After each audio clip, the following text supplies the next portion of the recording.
Hey everybody, welcome back to the channel. Now, obviously, you're probably looking at the screen and it's like, what the hell is going on here? This is not how I see your videos, and this is not how you usually start off talking TV. Well, I'll tell you folks, this is not a regular talking TV episode. And although, of course, you probably know the movie nerd himself, Dom Rizzi, What's up, guys? this obviously isn't our first collaboration, but this really is kind of an interesting test for both of us, and probably the first true cross collaboration I have done besides with Johnny Radio. This really is the culmination of our two channels coming together, Nathaniel Ahart and Talking TV. And I'm really excited to talk about today the ranking of Hayao Miyazaki's filmography, the legendary animated filmmaker coming out of Japan, the forefather of Studio Ghibli. You know him and you probably love him. And yeah, we're going to dive into all his films today. And I'm really excited that you could be here with me for this very, very special episode. And yeah, it's going to be a great time, man.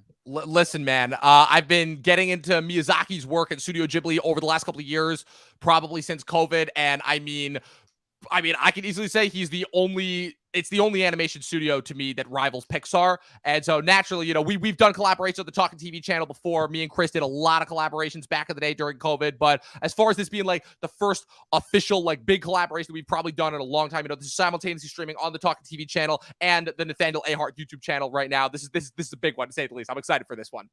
Absolutely, man. And well, I mean, let's get right into it, guys. Don't forget, you're watching Talking TV.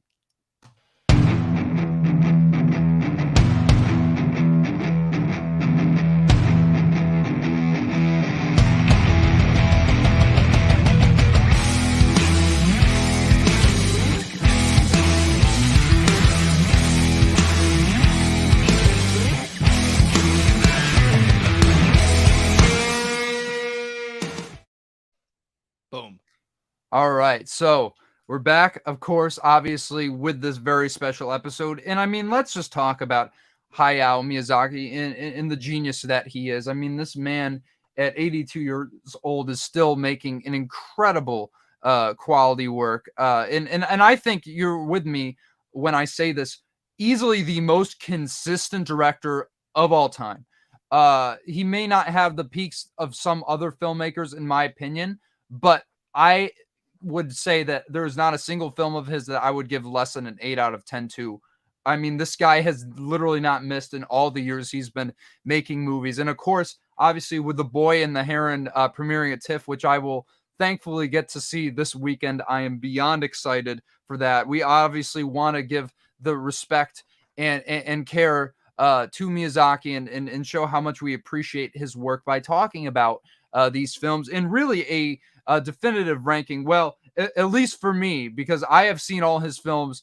This guy's missing one here, so it's almost true. a definitive ranking. Almost. I'm this close. I'm this close. I'm almost there. I'm almost there. Yeah. I want to piggyback off what you were saying about Miyazaki real quick. Just the fact that it's so weird because most typical, you don't see an American director with this level of a consistent filmography that's entirely animated. I think maybe the closest is Brad Bird, but Brad Bird, I think, has just as many live action movies now as he does animated films, so there's nobody quite on the American side that has a track record like Miyazaki. Obviously, the biggest, I guess, competition, if you even want to go there, is probably between him and Pixar. Like they've got like a friendly banter, a friendly rival, back and forth. Like the town in Luca is deliberately named after Porco Rosso. You have a Totoro doll that pops up in Toy Story 3. You have the infamous when Harvey Weinstein wanted to cut pieces of Mononoke off for the American redub, and Miyazaki famously sent him a katana that was wrapped with a note that said no cuts. The guy's a genius and he's a legend, and and like you were saying before, the fact that his work is so consistent across the course of 40 years. Obviously he has this long history of working in television, in Japanese television and anime before he co-founded Studio Ghibli with Isao Takahata, and I forgot the third guy that they formed it with. And you're right, like over the course of 40 years, starting. It's weird because Nausicaa is technically pre-Ghibli, but it's now counted Right. It's now counted as a Ghibli film, all the way through to The Wind Rises, which was previously his final film on the 10-year anniversary, and he came back to do one more, The Boy and the Heron. Obviously, Ghibli itself has a lot of interesting movies outside of Miyazaki, but I think it's safe to say that, like, when it comes to it, like, the definitive canon, the most consistent canon, if you will, across all the filmmakers that have gone into Ghibli, it's Miyazaki, like, Oh, without question. easily. And just in general, to the point about Pixar, like, I think Pixar has more peaks that maybe Miyazaki's films don't, in my opinion. But the thing is, like, yeah, John Lasseter made a few films, but there isn't like one singular director, and there's not a singular vision. Where I think Miyazaki is the one of the only people in animation that you can truly call an auteur, and one of the best auteurs, and not just obviously the best auteur in animation, but just in cinema in general. I mean, he has to be in the conversation for at least top 15 filmmakers of all time, even higher. You know, you could easily make the argument for him being up there. So, yeah, I mean, I've loved Miyazaki's films for years, ever since I was a late teen, you know, coming out of high school. And yeah, I mean, I've just grown in to love and appreciate his work ever since. And I'm really glad to say I've seen all of his films. And yeah, so we might as well just get into it here. Oh, real quick, before we get yeah. started, I wanted to ask you one thing though. So, would you say, just as like from a filmmaking perspective and all that, would you say that? Now I know that Raisuke Hamaguchi is making a decent come up. You know, obviously with Drive My Car getting the amount of attention and from what I heard, well respect and admiration that it deserved a couple years ago. But would you say that after Kurosawa, Miyazaki is probably the most influential director to come out of Japan? I would put Ozu above him, and then I would say Miyazaki. Really? Yeah. So you would say Ozu over Miyazaki? Oh, 100%. I mean, especially if you, not to go off on a whole thing about Ozu, but I mean, just his really restrained style and his very kind of like down to earth, very slow but very poignant and very enveloping style that he established. You see that in so many movies. Like it is so evident. Like just look at the works of Kagonada, right? Like all his films are very much influenced by Ozu, the restraint that he shows. Yeah, so I would easily put Ozu above Miyazaki, but I think it's safe to say they're the top three. Yeah, that's what I was thinking as well. And like I said, and Hamaguchi is coming up there, but he's Drive My Car. That wasn't his first movie, was it? I don't think so, but it was definitely his best, you know, at least to my knowledge. Yeah, and now he's got two coming out this year. Yeah, but of course, Japan, he's got a second one. I don't remember what it was, but he does have a second one as well. Maybe one that he's only producing. I would have to check that. But of course, Japan selected another movie for the official entry, for their official entry for international feature. It wasn't Monster. It was something else. I'll have to get back to you on that. That's unfortunate. I might miss that one at TIFF. But anyways, yeah. Miyazaki, obviously, we're going to be talking about him for a good while here. So we might as well get into this. I'm not really sure. Should I just start off with the bottom two? Well, yeah. So I was gonna ask. Well, I was gonna ask you about that. Do you want to break it down movie by movie chronologically and then rank them, or do you want to go through like based on how you have them ranked? Oh, I just want to go through my ranking, and then we'll just move up. All right. By all means, then go for it. Okay. Well, I guess we're going to start off with number 11. I have Ponyo from 2008. Now, I mean, it's safe to say that I think this is easily his lightest film. There's no way around it, you know, especially when I first saw it, I was like, oh, this is like very cute, you know. I mean, let's be honest though, Ponyo is like one of the cutest characters in like any movie, absolutely adorable. But even with that being said, even if it doesn't go as deep as some of his other films or has a lot to say or on his mind, I mean, there's obviously something on his mind, you know, always talking about nature in the way in which humans bastardize it or otherwise. But I really feel like there's still so many moments of awe in this film, and I just think it's just such an enjoyable watch, and it's maybe even it's one of his most wholesome movies, which I think is kind of amazing at the same time. So there's definitely still so much to admire here that I like watch this movie and can't help but still really enjoy it. I just think, as I said, like I don't think there's as much impact there is some of his other films, but then again, it's still nothing to slouch at. I mean, this is a really solid animated movie, and I think some filmmakers would be happy if this was like maybe like top 2 films, like a regular director who doesn't really have a name to them. Maybe they had one hit or something. Yeah, I mean, this is still is a really good film, and yeah, it's my least favorite. But what does that tell you? Right, exactly. Yeah. So you want to do your bottom 2, and then I'll do my bottom 2, and then we'll go back and forth. Yeah. So my number 10, just cracking in the top 10 Miyazaki films, is one that you have not seen. Yes. And that obviously is his directorial debut, Lupin III, The Castle of Cagliostro. Look, I watched the first Lupin film even before this, and that film is so dated. I also watched the English dub because it was the only one available, and it was just not good. The animation had some cool moments, but it was really janky, very distracting, didn't age too well, and I just think the movie made no sense. And that I think part of that was the dub, but I also think the plot was just absolute nonsense.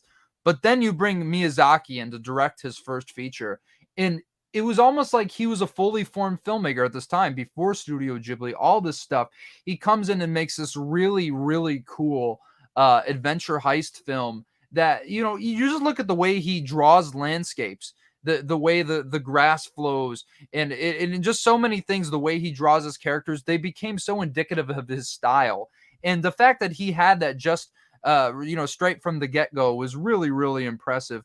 And I think, what he does with the character of Lupin, because I know a lot of people were mad that he wasn't like this megalomaniac, psychopath, or that he was in the first movies or in the manga. But here he really kind of is an anti-hero who's kind of grown a bit tired of his old antics. And I think that was the other thing. In the first movie, I just found him to be so insufferable. But here, Miyazaki really brings a humanity to this character that makes him very likable and watchable. And I have to say, there's just some stunning moments of animation, as you'd expect. Some amazing action sequences. It's just such a fun movie from top to bottom. And there's actually the clock tower scene near the end was actually the inspiration for those who have seen Disney's The Great Mouse Detective. That was a direct nod to the Castle of Cagliostro. And I think, yet again, it's just really like a solid start to anybody's filmography. A debut filmmaker would be happy to have this be their first film, because I think it would get them a lot of attention, as it did Miyazaki going into the 80s when he founded Studio Ghibli. Yeah, absolutely. So now here's my question. So obviously, as somebody who has not seen Castle of Cagliostro, again, just like it's been a busy month to say the least. And the fact that honestly I was able to wrap the majority of the Studio Ghibli canon, with the exception of Cagliostro, is a miracle in general. But so if you were putting out like say like a director's like the best directorial debuts from directors, is Cagliostro in there? No, but it is really okay. good. All right. It's not Get Out or something, you know what I mean? Well, yeah, but okay. Yeah, it's not Citizen Kane. Right, but that's what I wanted to get at. Like, you could still tell that this is a director with a vision and a style. Wasn't this a direct-to-TV movie as well? Did this go to theaters? I think it did. I think it was in theaters in Japan. Okay. Anyone watching, correct us if we're wrong, but it was it was a theatrical film. Because he did a lot of miniseries on TV beforehand, but this was really like his first gateway into the movie theaters, if you will. So yeah, it didn't come to the US for a while, but I know directors like Steven Spielberg hold this in high regard. Yeah, so a lot of people have talked about this movie as well. Spielberg, I believe Paul Thomas Anderson, David Fincher, I believe, has cited influences from this movie. The Wachowskis as well for The Matrix and stuff like that. So I was doing quite a bit of reading on it, because I was really, really mad I missed it. I wanted to watch it, but yeah, I know, right? So if we're doing my bottom, so it's weird because the way that I have it ranked on my letterbox, I have it as not technically Miyazaki. I have it as Studio Ghibli, but I have all the rest of Miyazaki's movies on there. I have one movie on here that is Ghibli, but not Miyazaki. But I'll wait until a little bit later to talk about it, because it's near the top of my list. Going over my 11 and 10, we have Howl's Moving Castle at 11 and Porco Rosso at 10.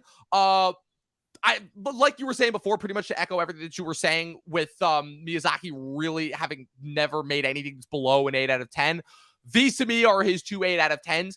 Howl's Moving Castle in particular would probably piss off a lot of people because I know that that's a lot of people's favorites. And for whatever reason, like just after watching back to back, I think I'd watched like Porco Rosso was kind of fun, but after having just watched back to back Nausicaa and Castle in the Sky, which were both just so grand, so operatic, so epic, Howl's Moving Castle as more of like it's like a mix almost between like it has elements of Spirited Away along with like, body shifting elements. The whole thing is it's like the main character is cursed by this one witch and then has to go and seek out this sorcerer named Hal who she's fallen in love with. So it's like a mix between like a teen coming of age story and also it's stated as an anti-Iraq, anti-war piece. And I have to say that in terms of like Miyazaki meshing his themes in his movie, I think that this is the one that I'm not saying it didn't work as well, but for me personally, I feel like there's just a lot of elements that kind of fell through the cracks. It's still really, really engaging as well. Again, just the animation alone makes it an 8 out of 10, a 4 out of 5, if you will, because again, you could just get lost for hours in the scenery and just like looking at the mechanics of the movie Castle and the fact that it is for the most part all hand drawn. There's no CG involved in there. I just found the character of Howl himself to be kind of alienating. I thought all the stuff with the Witch of the Ways kind of went away. I wish they could have dove in more into like his past connection outside of the one flashback that we get at the end. Also, I thought the transition into breaking down what's it called, how the girl's curse is lifted at the end, I thought it could have been done a little bit more succinctly. I'm nitpicking, I know, but just in terms of like, I know I've told you this before, I always measure how I really enjoy a movie based on like how much I emotionally connect to it, and these two are the ones that I probably emotionally connected to the least, even less so than Ponyo, which is probably kind of crazy. And my number 10 is Porco Rosso. This one was probably the most fun movie of his. It's definitely the most swashbuckling, if you will. It's a fun adventure. It's kind of like the grizzled.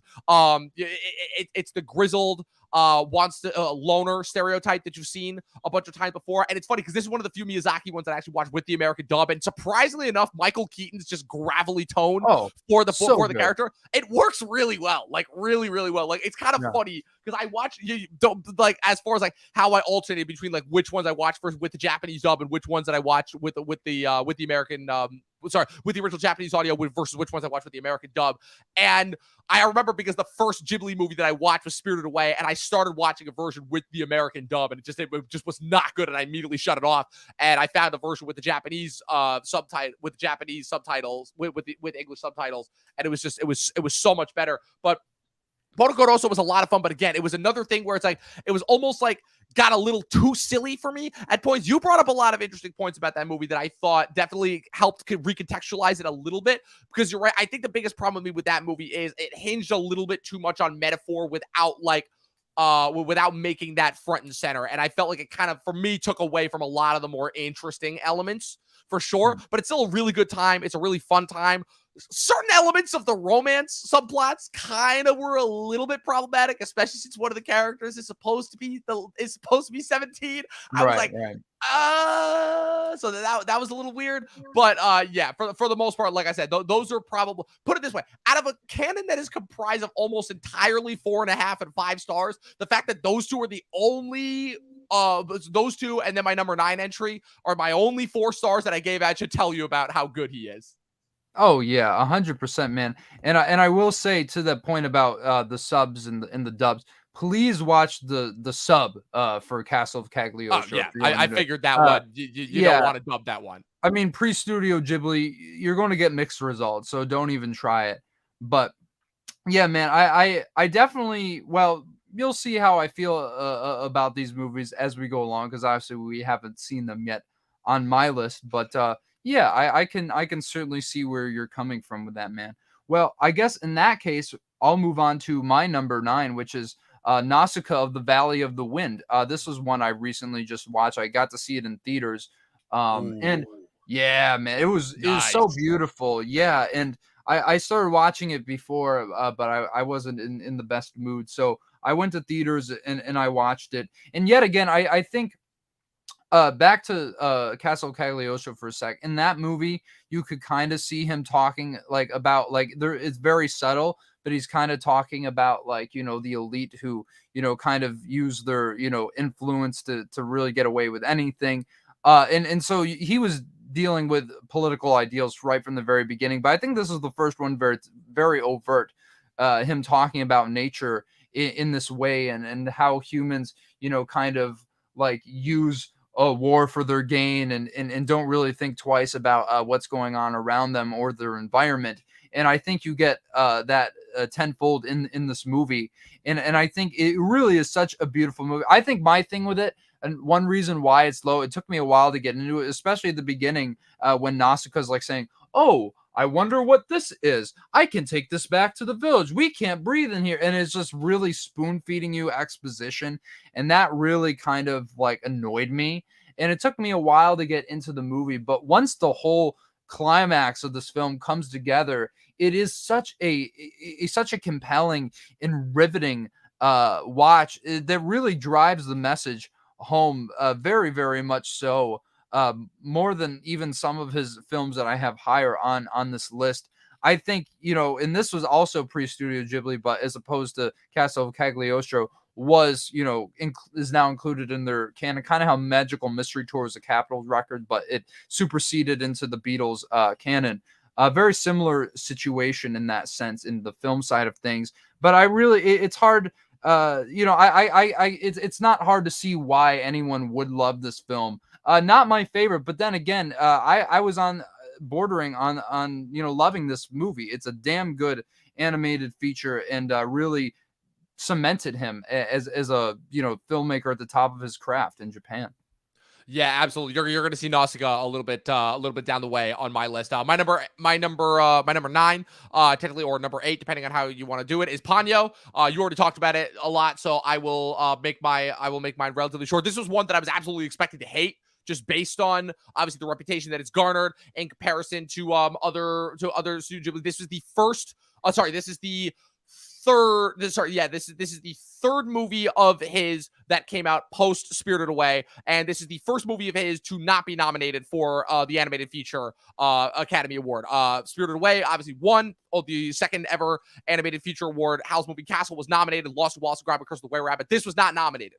The Wind Rises was a few years later. This was not. And I have to say, I understand why it was not. I understand also why there are certain people that find this to be the weakest one in his canon. That being said, man, like there's just, I was writing about this after I finished Totoro, because I think in a weird way he captures a lot of what made Totoro really, really successful again in Ponyo, which were just the idea of just little kids that, like, so much of the time I feel like would be just considered to be annoying and brash and not fun or charming to watch.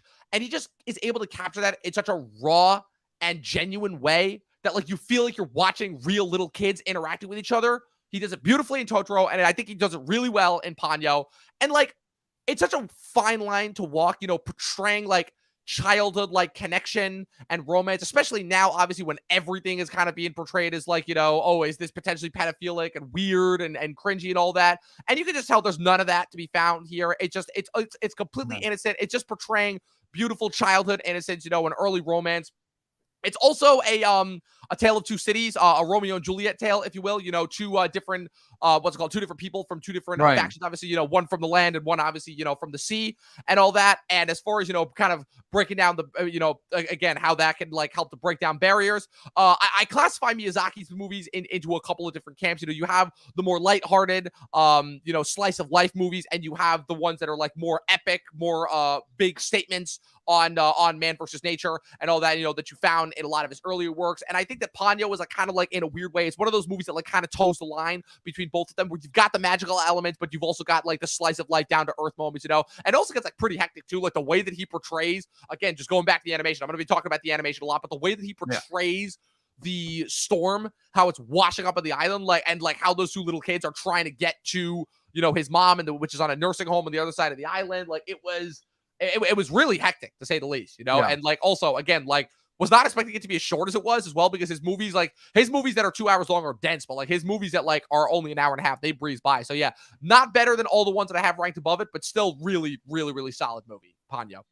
Absolutely, man. And that will bring me to my number 8, which is Kiki's Delivery Service. Now, I know a lot of people might have this one a little bit higher, but then again, like this is one I don't quite love, but it's on the border, man. It really is such a charming movie. about Kiki, you know, doing this mandatory year of service, and her just trying to, you know, get these jobs and help the community out in the best way she can. And I really think that it is such a great, yet again, another great coming of age tale in Miyazaki's canon. He has a lot of them, but yeah, I mean, it's something he does very, very well. And I think, you know, some of the most breathtaking action when she's flying around the island, and it's just so much fun. And of course, the cat, you gotta love the Oh cat. yeah. One of the best animals in any Miyazaki film. But yet again, like where it goes to some really, you know, deep places emotionally with her character. And of course, by the end, it just absolutely blows me away. Like something is so breathtaking about the ending. Most of his films are so profound in so many ways, and I think Kiki's Delivery Service is just one of them. And yet again, I mean, you see the character designs; they're so iconic. They may not be as iconic as some other characters that we'll get into in these movies down the line, but yeah, I really, really enjoy this one. Yet again, you can make an argument for this being up there for him, and I completely understand. Yeah, no, or you'll see this very high up on my list. Yeah, going into like my 8 through 1. This is where it becomes like really tricky, like really, really tricky, because like I have my 4 favorites, but like any one of these could just as easily be in there as well for me. You know, like I'm just pretty definitively, you know, with Ponyo, Porco Rosso, and Howl's Moving Castle kind of at the bottom. But like starting with my number 8, or technically my number 7, what's it called, which is his, what was previously his final film before The Boy and the Heron, which is coming out this year, The Wind Rises. You know, this is, I believe that outside of the surrealist dream elements, I believe that this is his only movie that does not have any magical elements to it. You know, obviously, you know, there's some pretty surrealist dream sequences, but the fact that he essentially makes an entire biopic about the creator of a specific type of plane, I can't remember the name of the plane, based off of a manga that based off the real life inventor of the plane that was then used by the Japanese during World War II. I would go so far out on a limb as to say that this is Miyazaki's Oppenheimer. You know, that might be a little bit of a stretch, but like, no, it's not. Dude, when I was watching Oppenheimer, like I was getting flashbacks to The Wind Rises, because another reason why I particularly have like a really special connection, because I'm realizing now that like before I saw Spirited Away back in 2020, this was the first Studio Ghibli movie I ever saw. I don't remember I don't remember what prompted me to watch it, but just out of nowhere, I'm just like, I was just looking, I'm like, I've been trying to get into animation in general for a while. I'd heard Miyazaki's name, I'd heard Studio Ghibli's name, and I saw The Wind Rises. I'm like, I don't know, I'm just going to watch this one. And I did, and I was blown away by it. I'm like, this is just an absolutely beautiful movie. And again, in the same way, kind of covering a lot of the same themes as Oppenheimer. Strangely enough, how it all comes full circle, especially since, again, this movie turns 10 this year, where, again, it's a guy who is blindsided by his dream of doing what he loves so much that when he's given a chance, he doesn't even realize how his invention is being taken away from him to be used as a weapon of war. And by the time he realizes it, it's too late. And he's kind of forced to live with the consequences of his choices. It also doesn't help that his wife dies of cancer, you know, and spoiler, but what's it called? But yeah, it's kind of uncanny how that worked out, you know, and in a weird way, like, again, completely unplanned. I definitely know that Nolan was not thinking of this movie when he was working on Oppenheimer, but it is pretty uncanny how the two are connected. And yeah, like I said, outside of everything else, it is a beautiful, beautiful film. It is so down to earth. You so relate to this main character. You so completely understand just everything, all of his trials, all of his tribulations, all of his struggles that as he's trying to literally get his invention up off the ground, you know. And yeah, I loved it. I was moved by it, and it completely blew my mind so much that for the longest time, like, I was just like, yeah, is this his best movie? And keep in mind, I watched Spirited Away next, and for the longest time, The Wind Rises was still his best movie. That's how much I fucking love this movie. Yeah, I completely get it, man. And as you know, we'll talk about it a little bit down the line, I'm sure. But yeah, for my number 7 now, I have Howl's Moving Castle. Yet again, another really, really beautifully animated film, like you had mentioned earlier. I maybe like it slightly more than you do, because I don't quite love this one either. But yet again, like, even like when the darkness is like moving through like the village and stuff, like it's amazing. Like I said, animation blows my wise, mind. this is one of the best, easily. Oh yeah, and yet again, it is an allegory. His protest against the Iraq War, it presented in a very mystical way. Yet again, I just maybe the story doesn't hit for me as hard as some of his other films that I have above it. But yet again, it's a really solid movie. It really he's saying a lot. He's getting a lot across through the really lush and vibrant and really dark animation, because yet again, you can say this about a lot of his films, but this is really one of his darker movies. And I think it maybe that's another reason why people enjoy it so much. Doesn't completely put it over the moon for me, but yet again, another really, really good film in his discography, or discography. What I'm filmography. I'm so used to saying that stuff, but yeah, I mean, yet again, you can't blame anyone for loving this one. Yeah, definitely. Hey, listen, it's an iconic one for sure. Yeah. Moving on to my number 7. Spirited Away. This is the big one.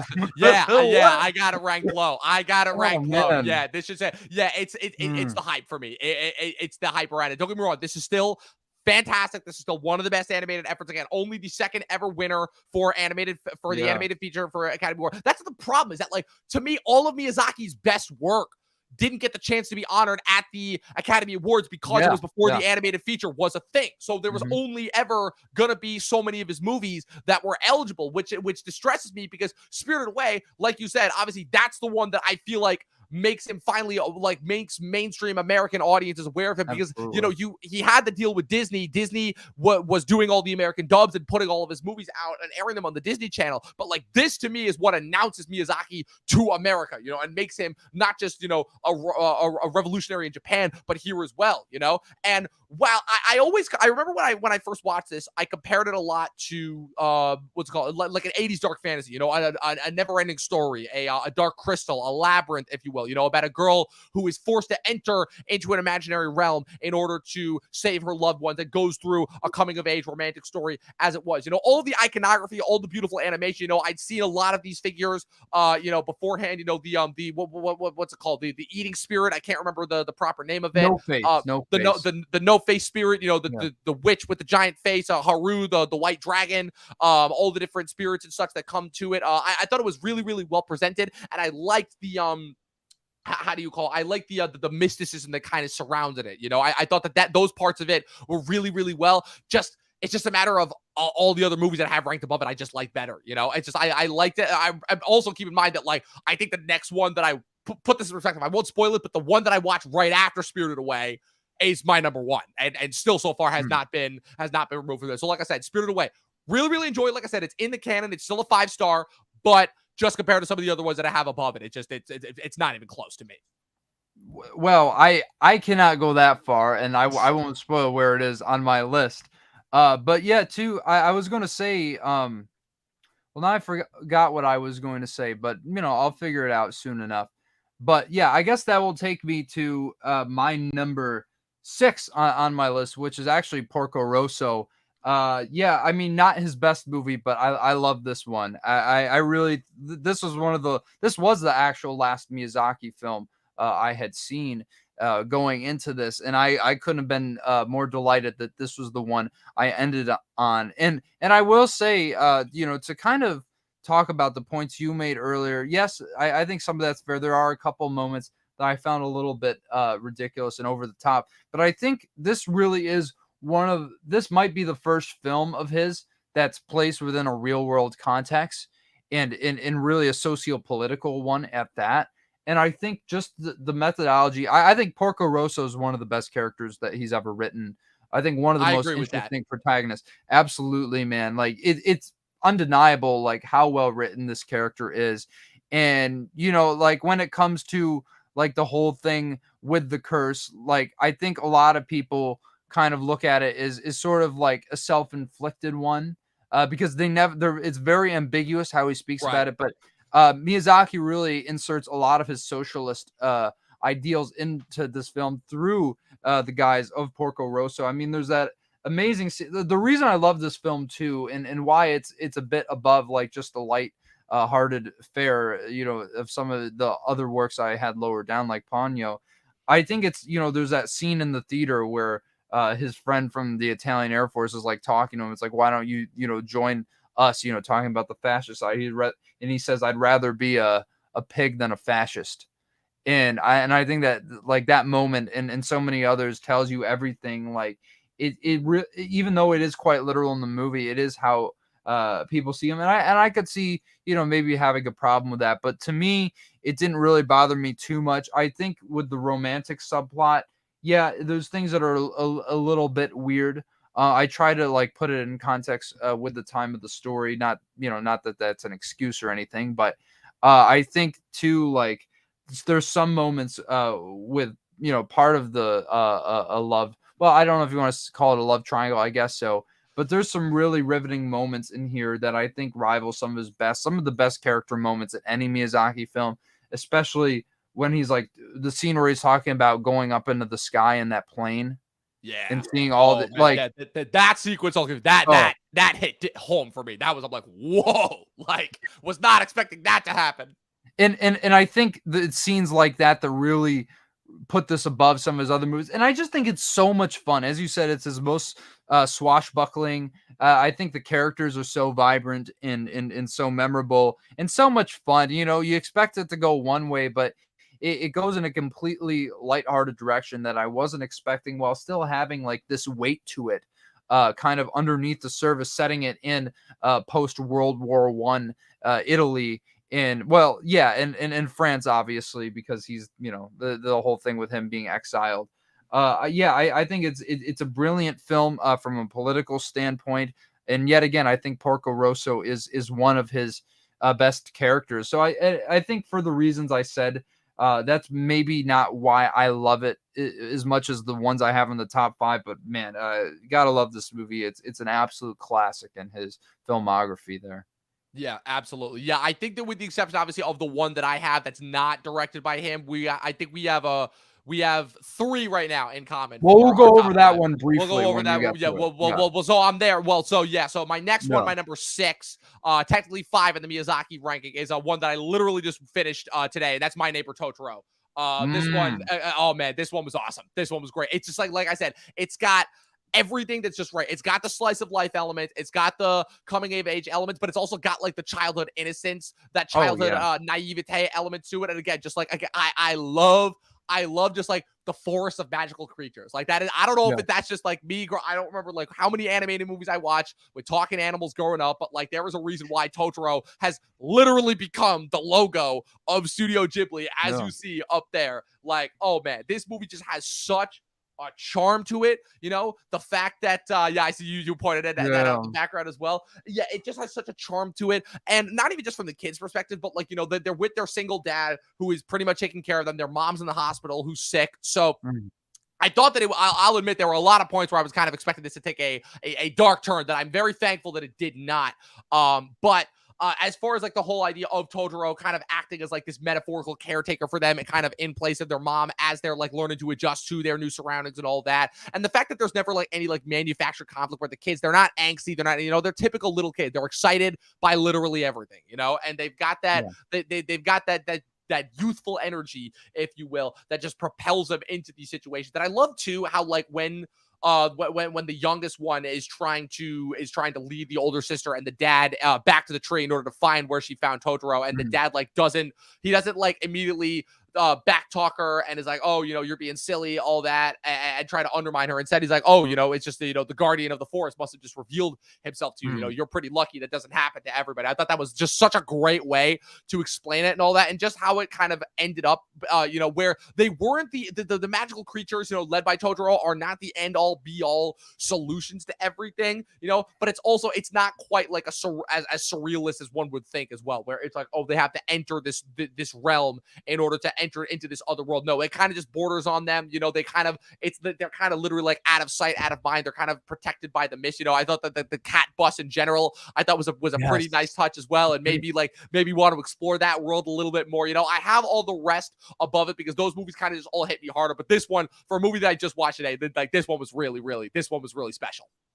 Yeah, I mean, this one, I mean, I'll have a lot to say about it, but I agree. It certainly is a special movie. And now at my number 5, I have Castle in the Sky, which I Yeah. think, yeah, but I think it's like Yeah. maybe his most overlooked, but I think it's like maybe the best adventure film he ever made. And it's just so beautiful. Like there's so much great character development. There's so many beautiful worlds just going up into the sky in general.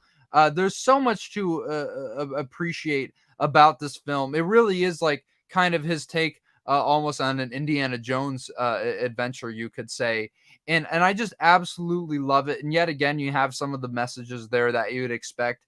I really just don't think this one gets the amount of love and respect that it absolutely deserves, because for me, this is one of the best movies he made in the 80s, which is saying quite a lot. It's been a while since I've seen it, so forgive me if I'm not being as articulate as I could be on it, but it's still one of my favorite Miyazaki films, and I'm sure if I watch it again, I'd love it even more. Yeah, I'll talk about that in a little bit because I'm having a little bit of a conflict right now in terms of like my 3 and 2, and you'll get to it. But so my number 5 right now. So I'm gonna talk about this now because this is where I have this ranked, and as well because going back and forth, taking a brief break from Miyazaki because No. my whole thing right Real is quick, that real quick. so real quick. Again, this is the only Studio Ghibli movie that I've seen that is not directed by Miyazaki. It is directed by his Ghibli co-founder Isao Takahata, who Yes. unfortunately passed away several years ago. I want to say I believe in like 2011, I think. And it's Grave of the Fireflies. And so this famously came out the same year, I believe actually the same weekend as Totoro. It had the double release. And the reason why I bring this movie up is because this movie is so, I believe for me personally, and again, I can't say based off of, again, I haven't seen any of the other Ghibli movies that aren't directed by Miyazaki, but I believe this is the best one that Miyazaki did direct because holy hell, Yeah, just, yeah. you want to talk about just like, again, unlike Miyazaki movies, which are for the most part metaphorical to real world events, this one just dives straight in, whacks you over the head with the hammer, and simultaneously in the gut punch in the field. This is one of the most depressing, yet still somehow melancholic movies that I've ever seen. I remember when I watched this. This is also one of the only Ghibli movies that's not on HBO Max. It was on Hulu because of the distribution deal that they signed with it. And I mean, I was blown away by it. I was blown away just by the fact that I knew that there was no way in hell, just based off of the trajectory of where it was going and the direction and the course of the story, you know, where it's this brother and sister that are attempting to survive in the wake of the bombings of the Hiroshima and Nagasaki bombings. Again, these connections to Oppenheimer just keep sneaking their way in. It's kind of nuts how it keeps happening. But and they're just trying to survive and just trying to, you know, make their way through food as they're slowly dying of radiation poisoning. Like the fact that you are able to find any hope and solace in what is otherwise a really somber and depressing story of, again, just trying to find hope in an otherwise just miserable time. Again, this captures probably most accurately just the worst period in the entire history of Japan as a country. You know, obviously in the wake of the bombings as well. It's so brutally honest and yet so, again, like the fact that you can watch it and still glean some hope, you know, obviously with the metaphor of the Fireflies, the fact that these two are finally able to find peace and their suffering is able to finally end, even though you're watching these two beautiful, innocent souls just literally meet the end of their life. It's like, it's bringing a tear to my eye right now as I'm trying to explain it. Like, it's just that hard. So I just need to talk about Grave of the Fireflies for a minute because it was so good that when I realized that it wasn't Miyazaki, I was almost a little bit heartbroken because I'm like, oh, if only this could have been a part of the Miyazaki canon, it would have been so perfect. Yeah, I mean, so perfect, but alas, yeah. Yeah, I would probably I'd probably put that under, or I'd put above Porco Rosso, below Castle in the Sky. I saw that in theaters, and yeah, it's man, big sad boy hours for that one. But yeah, I mean, obviously a fantastic movie. But back to Miyazaki now. Yes. I have to get into my number 4 on my list, and I have a feeling you might have this one a little bit higher. But of course, that's Princess Mononoke, which is just such a what? Come on, you're the guy who had Spirited Away at 7. Who You're are right. you? You're right. You're right. You're right. I'll give it that. Listen, I was primarily doing that for dramatic effect, but right. I'll get to why. I'll understand why. There's a very specific reason why I have this movie ranked as high as I do when you see it. Okay, but regardless, I mean, this really is maybe his most breathtaking film from a animation standpoint. Just the way they animate that beast, man. It's like, how many frames, like he did it all by hand. He did it all in a row. And I'm just like, how does someone do this? Like if this came out in 97, like this would have won best animated feature had the category existed. I don't know how it couldn't. This is his most epic in scale. It really is maybe his most poignant when talking about environmental issues and how we're, ruining the earth and how yet again, like how we're polluting it. All this stuff really slips into his work here. And the characters of Princess Mononoke and what is it? Well, whatever, the two leads in the movie, I just think are absolutely Ashitaka is Ashitaka. Okay, yeah, Ashitaka, and just the whole thing with his arm, like there's so much stakes in this film, and it just the action set pieces that it builds up to at the end is just as I said, so epic in scope and easily his most violent film. Like he does not hold back at all in showing the gore. And yet again, I mean, just with the wolves and everything, like it really is just an absolute, like, I almost want to say it's like a fairy tale, but it feels too real. If that makes sense, as mystical as it is. And maybe that is because he's yet again making another metaphor for protecting the earth and conserving our resources. It really is such a brilliant movie from an action standpoint, from a thematic standpoint. I could easily see this being anybody's number one Miyazaki film, and it's certainly one of his best. I can't wait to rewatch it sometime in the near future, man. Yeah, absolutely. Don't worry. I'll get to that in a little bit. I'm going to run through my next couple entries. Number 4, Kiki's Delivery Service. Again, when you already talked about this one, yeah, I love this one. I think the biggest surprise is how much I loved it. I kind of knew, because this is, I believe, like my 4th or 5th one. I think I watched this after Ponyo, and the fact that I really enjoyed Ponyo as much as I did, like when I watched this, I knew I was going to love it, but the surprise for me was how much I loved it. Like it was just a fact of, it's a little girl who's a witch who ends up, starting her own deliveries, who ends up essentially starting like DoorDash, but before DoorDash is a thing, yeah. via which, that's fair. Via fly, like what more is there to this movie? But it's like I'm constantly drawn back to what Brandon Fowler, our good friend, mutual friend, yes, Brandon Fowler talked about when he talked about Parasite and why that movie works so well, which is where you don't feel like you're watching, right? Because, you and me, we've watched a lot of movies, obviously. We both went to film school. We studied the 8-sequence story structure. We know how to write script. We understand script writing and storytelling and all that. And, well, a lot of foreign films that we watch, particularly Japanese, I find Asian cinema in general, Japanese cinema, South Korean cinema and such, they still have those base story elements. There's just something about the way that these characters are written and the way that the story progresses that just makes it feel like you're not watching a story. You're just watching a day or a couple of days in somebody's life.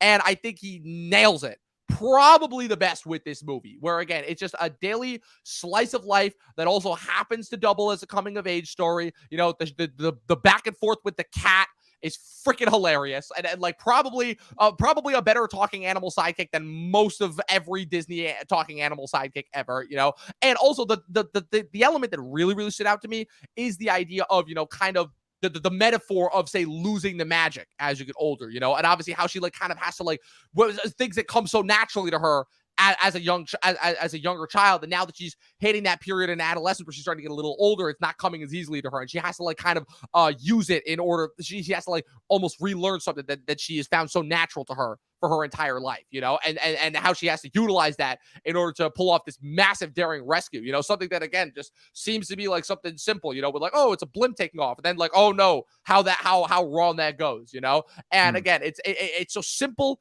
it's so down to earth. It's so beautiful, and yeah, I'm a big fan of this one. It's really good. Yeah, maybe your point about these films not being as structured as maybe what we're used to. Maybe that's why I don't quite love them to that level as much as everyone else does. But yeah, I mean, it's still impressive, the character work he's able to pull out of that structure and really keep you engaged and anchored in the whole time. But yeah, absolutely a great choice. And now at my number 3, I actually have The Wind Rises. Wow. Which, yeah, dude, That's awesome. when I saw this, man, I was just so beyond moved. And yet again, this is like even more real than Porco Rosso, because this really is the a biopic of sorts, you could say, of Jiro Horikoshi, who I think, yeah, that's his name. And it's very interesting. It very much is like Oppenheimer, like you said, like this guy who created this weapon, and he has, out of really more than anything than passion. Same thing with Oppenheimer.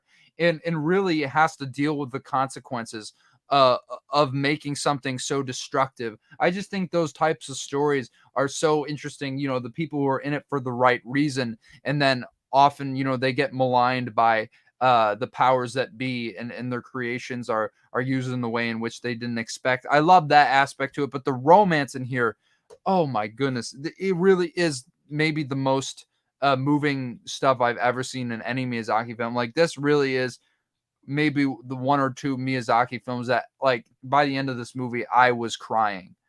The ending of this film is one of the greatest endings in film in general, and it is very low key, very slice of life, like you said. But I think this is one of the examples where it's the most effective, it's the most poignant. The under like the whole underpinning of World War II in this film obviously doesn't go as tragic as something in the Studio Ghibli canon, like Grave of the Fireflies, but it doesn't make it any less powerful by any means, and I'd say even more powerful to me at least. And you could tell that this really is his most personal movie, because it kind of was about his father in a way, who kind of worked in a very similar vein.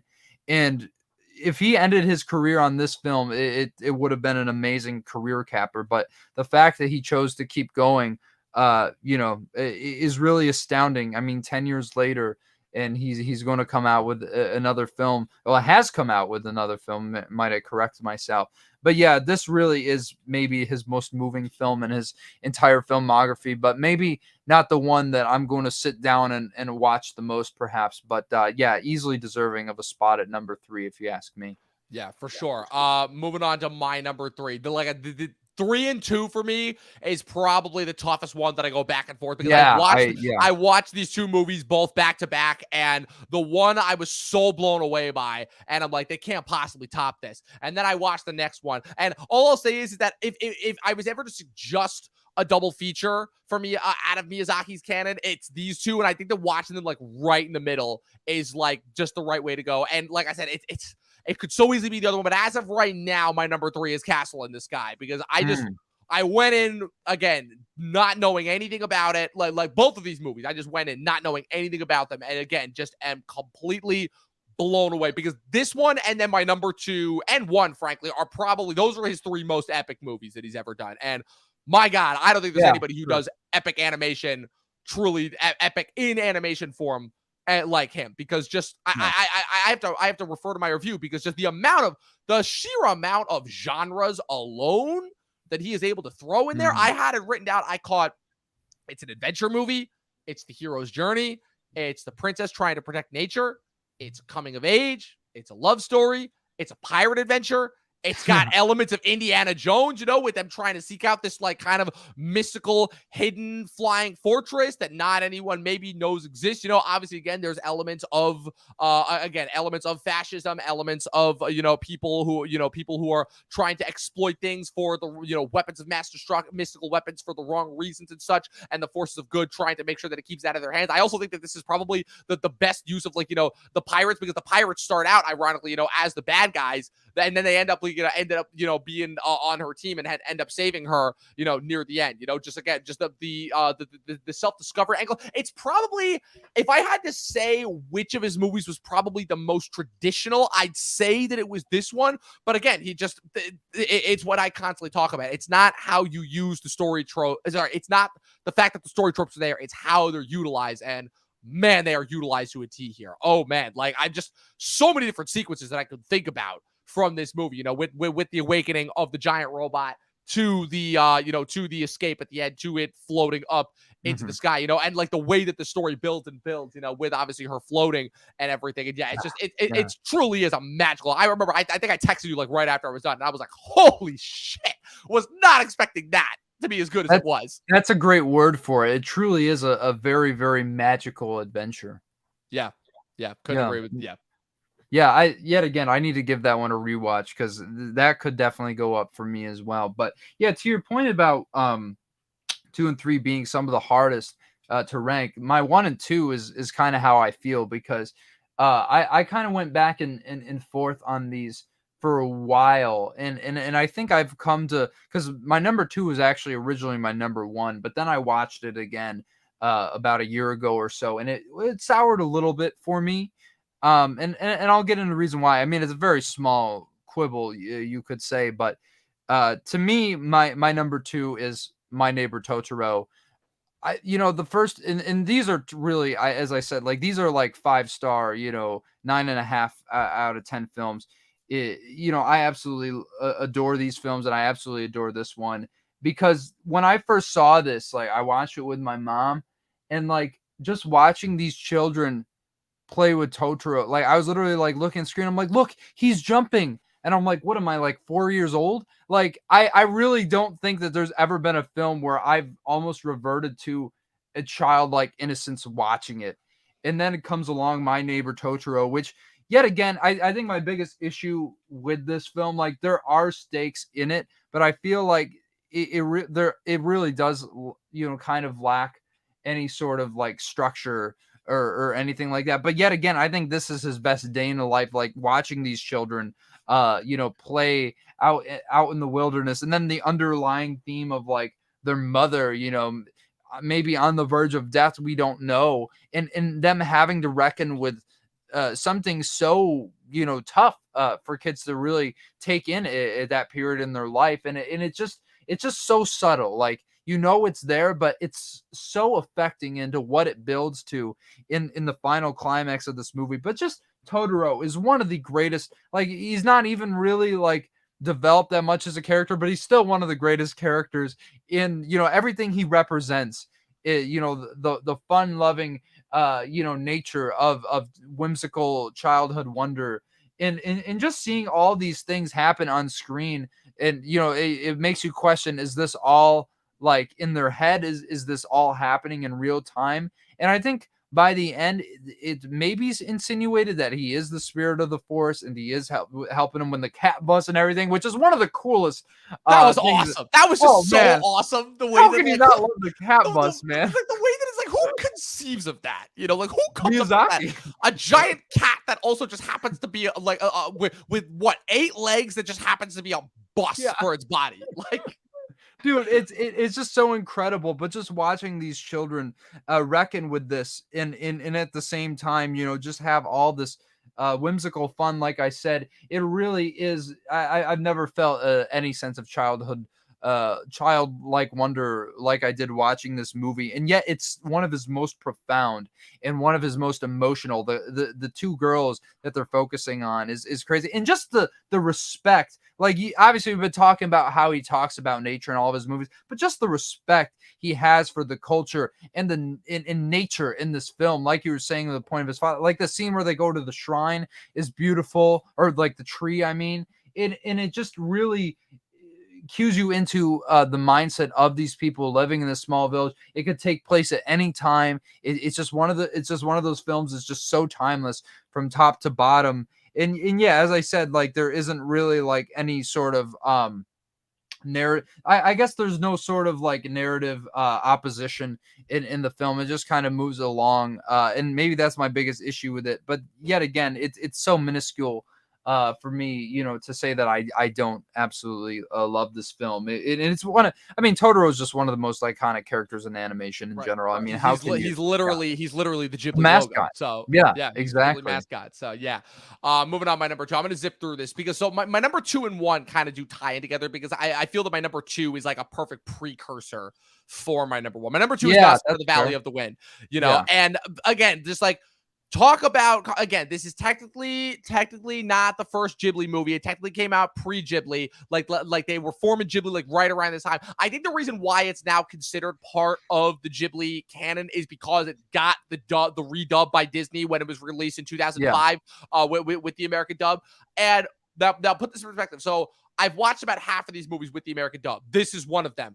And the fact that the American dub was not enough to detract from just the sheer epic nature of this movie. You were saying before how, again, he comes right out of the gate with just showing how he is not afraid to take political swings. He is not afraid to show just like man's absolute bastardization of nature. He's not a show like he basically again, it's his first movie. It's basically like a war that's happening in a post-apocalyptic wasteland. And there's like random like there's like references to like an ancient battle that was fought in the past. I feel like I'm like, what the hell? I'm like, did they adapt Mistborn already? And I like wasn't aware. When the hell did they do Mad Max in animated format? And it's better than every Mad Max movie that's ever been made. You know, like with I wouldn't personally go that far, but with the giant insects and the giant floating fortress, and and the lead figure who's like, again, trying to like maintain peace, and all that. Again, also, can we talk about how Miyazaki, right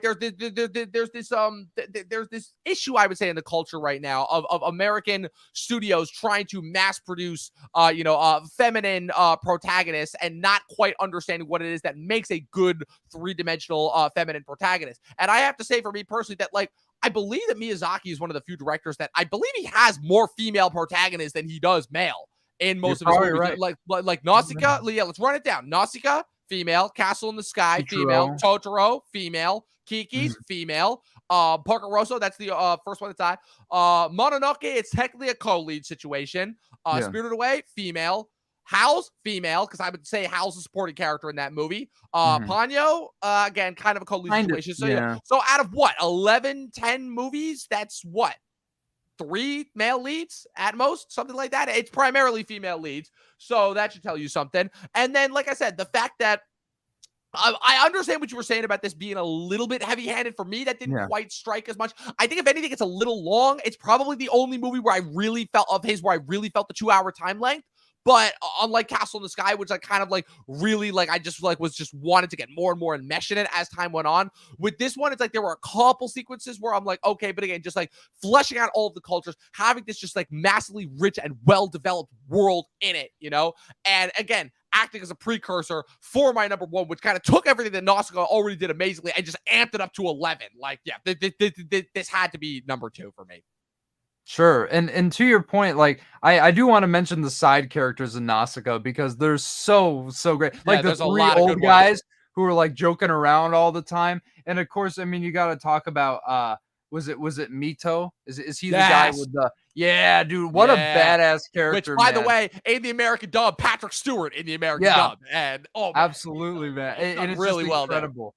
Incredible character work, I think, in that old woman who's always great. I mean, this. I certainly understand it. I just, as I said, like it's some of the writing. It just takes me longer to get into the movie, but by the end, it's absolutely fantastic.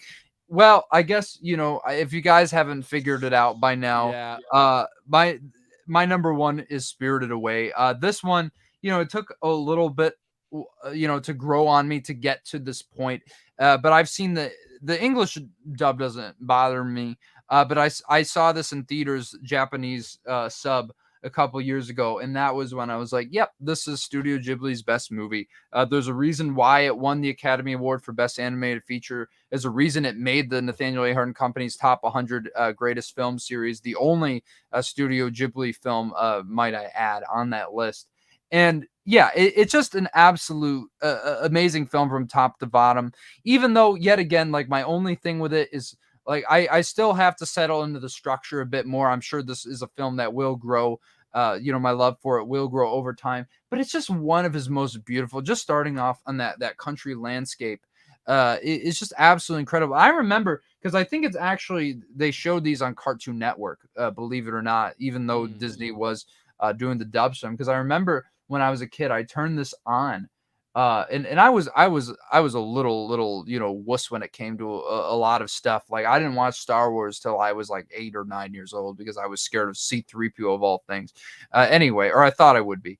But I turned this on one day, flipping the channels, and I just saw her parents getting turned into pigs, and I was like scared. Like I had to turn that out because I was like, "What is this?" Like it really is just yet again one of his, I wouldn't say his darkest film, but it has those moments like when her parents get turned to the, like one of the most unforgettable moments in any Miyazaki film. But just the character of Chichiro herself, she starts off as this very whiny, very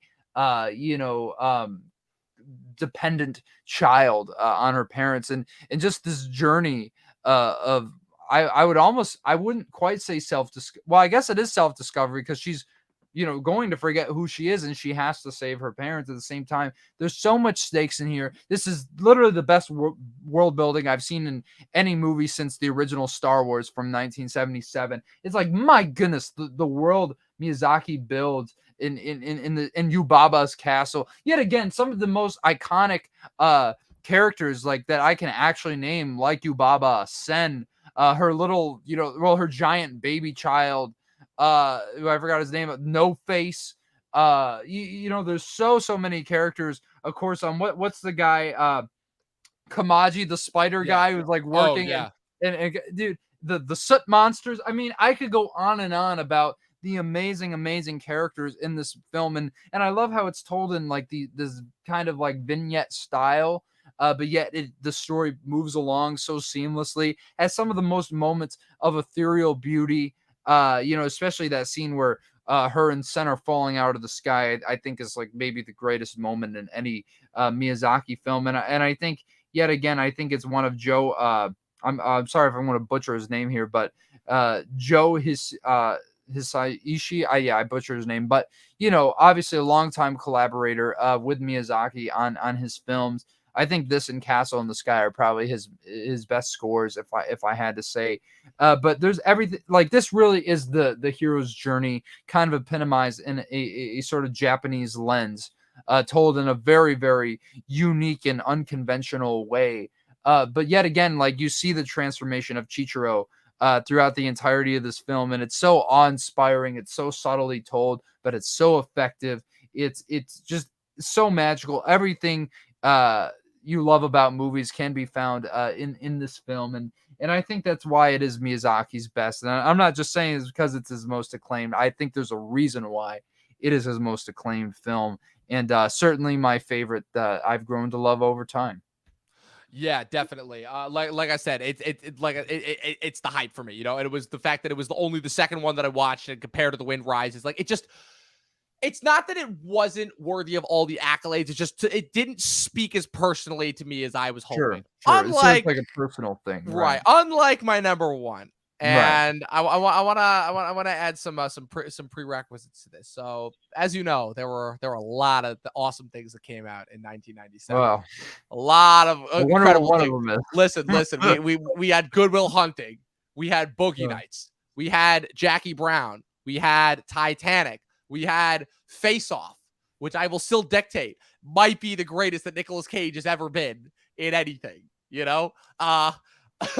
I'm getting a little bit trollish and off track here, but needless to say, this was the third Ghibli movie that I'd ever watched, and Wind Rises was so beautiful, and Spirited Away, it was really good, but it was just it just didn't hit me the way that I was hoping it would, and I'm like, okay, this is going to be the next one. I still remember when we recorded this, we had a guest on the channel during COVID, this guy named Jim Bob, and his big thing was he was still really kind of getting into movies, but his big thing was Studio Ghibli, and he watched what's called, and we watched Mononoke next, and I just, from the opening frame, I'm like, this is not only the best Ghibli movie, and still nothing that I've seen since his top 10. I'm like, this is one of the best movies I've ever seen. This easily cracked my top 100, like without even a question. And I've got this thing where I'm slightly biased towards every movie that came out in the year in which I was born, no matter how crappy it is. I still love George of the Jungle. I still love Batman and Robin. Like put it this way, the shittiest movie that came out, if it came out in 1997, I'm like, listen, I'll take it. It's still an ace. Biased much? There was absolutely a bias. Listen, I'm admitting the bias to you, okay? It doesn't work if you're admitting the bias. So there is a bias here. But like, oh man, The fact that this movie is in contention for my number one best of 97 over instances like Good Will Hunting and Boogie Nights should say something about the power of this movie. Like you were saying, it is his most unabashed.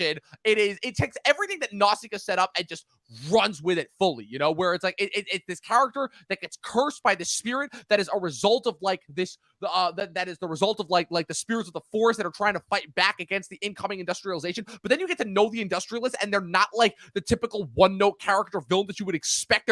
They're primarily led by like a former group of liberated prostitutes who are led by this woman who is essentially trying to make like a new name for the town. So you end up like almost like rooting for the quote-unquote bad guys of the movie, and you're like, wait, what the hell? Who am I supposed to be rooting for here? You know? Right. And that's before you even see like the giant boar spirits and everything. And that's even before you get to the spirit of the forest, with one of the most beautiful yet viciously violent third acts I've ever seen in general. And the shit with the wolves and how beautiful those characters are drawn. It's like there's barely anything else that I can say that does this movie justice. It's the best Miyazaki movie. It's, if you ask me, it's the best Studio Ghibli movie. It's one of the most epic animated films I've ever seen. It's easily in my top 10 favorite animated films of all time. It's in the top 100 for me, for sure. This Spirited Away is your number one. This to me is easily like everything that I think of when I think of Studio Ghibli, when I think of Miyazaki, is summed up in Princess Mononoke.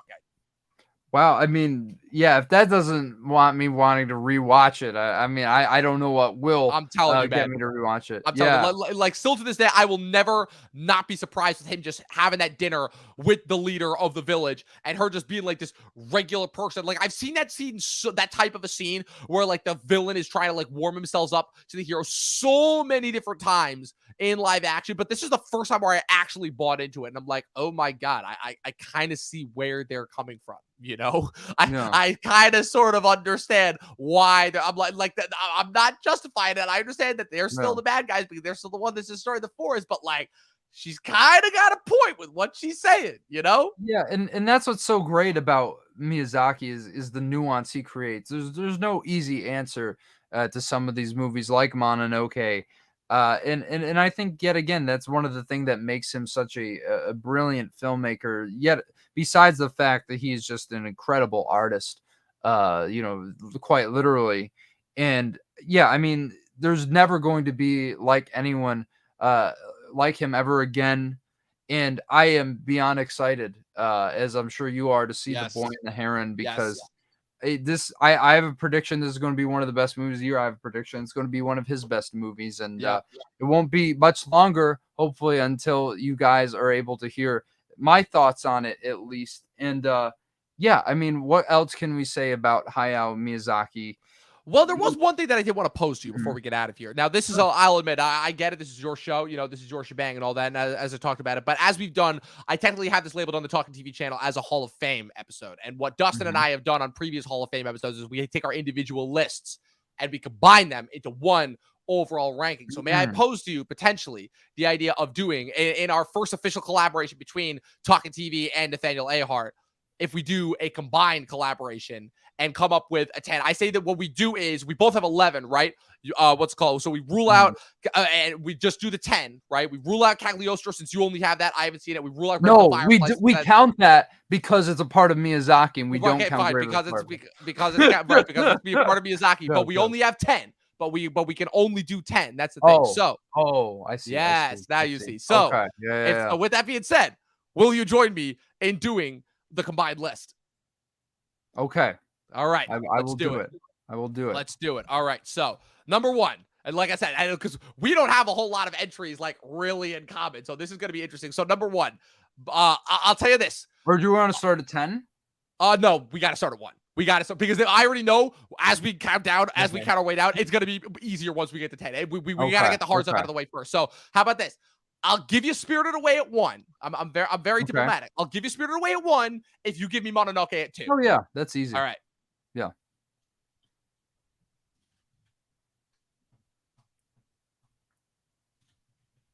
And then I am more than happy to give you My Neighbor Totoro at 3, but I would vote for Castle in the Sky at 4. I'm okay with that. I'm okay with that. And then I would say Wind Rises at 5. I'm more than okay with that. Okay. Now here's where we get a little dicey. Yeah, right. That was a lot easier than that. This is definitely where we get dicey. So I'm between for 6 right now. I am between Nausicaa or get back to my list. I am between Nausicaa or Kiki'S for 6. Which way are you leaning? Kiki's. Kiki'S for 6, and then Nausicaa at 7. Sure. And then Porco Rosso. Yep, I'll give you Porco Rosso.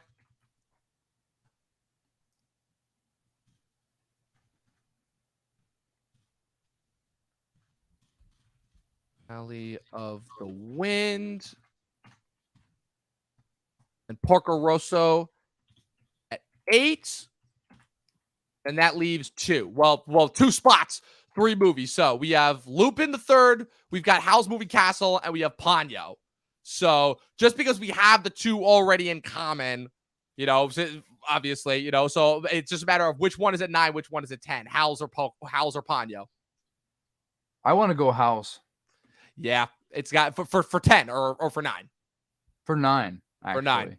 All right. But I may disagree, but I understand why. All right. Okay, that was actually way easier and quicker. So, with that being said, the official Talking TV Nathaniel Ahart combined Studio Ghibli Top 10 Hayao Miyazaki Hall of Fame, drum roll, if you will. Number 10, Ponyo, 2008. Number 9, Howl's Moving Castle, limited release in 2004, wide release in 2005. Number 8, Porco Rosso, 1992. Number 7, Nausicaa of the Valley of the Wind, 1984.